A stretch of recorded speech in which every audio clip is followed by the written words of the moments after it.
Hello. This time I'm going to be showing you how to edit your axes, add titles, and do other additions and edits on your plots.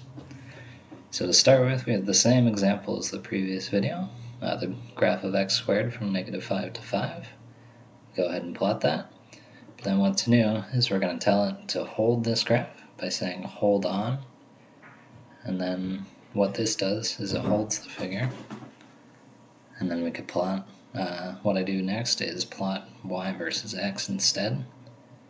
And then additionally, add an x label, an x-axis label, a y-axis label, a title, and then some text at the specified location on the graph. Now let's run it.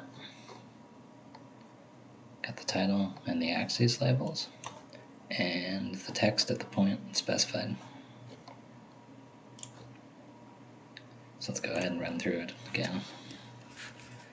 So first, say hold on. I think this time, instead of rotating a graph, we're going to add a second variable, a y2, and make this cosine of x.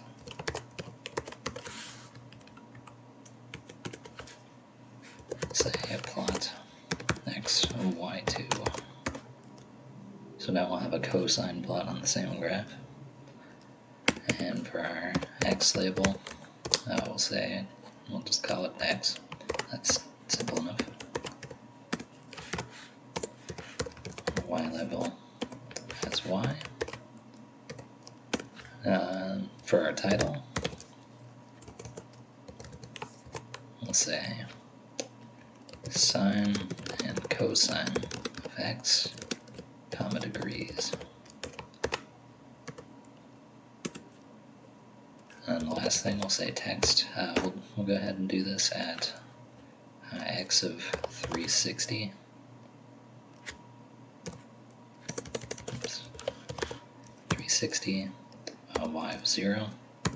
And for our text we'll say while sine and cosine. Now let's go ahead and run that. Got our sine graph in blue, our cosine graph in red, and they're on the same plot. Title's x and y, and our axis label is x and y, and our title. See, another thing we could do is if we want to change a color or how a point is plotted, you could do another input variable on a plot command, and then just put in a combination of variables. For example, I think it's B will be blue, and then we'll do an asterisk, so that way the points plotted are asterisk. Let's see what that comes up with. Yep, so it plotted it.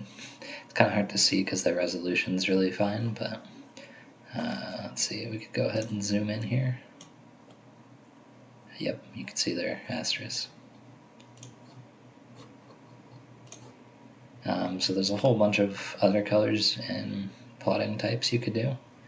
Just go down into the command window and say help plot, and oh yeah, here we go. Whole list of colors, whole list of point types, and then you could also do like solid lines or dashed lines instead. So give that a read if you're looking for any specific color or plot type.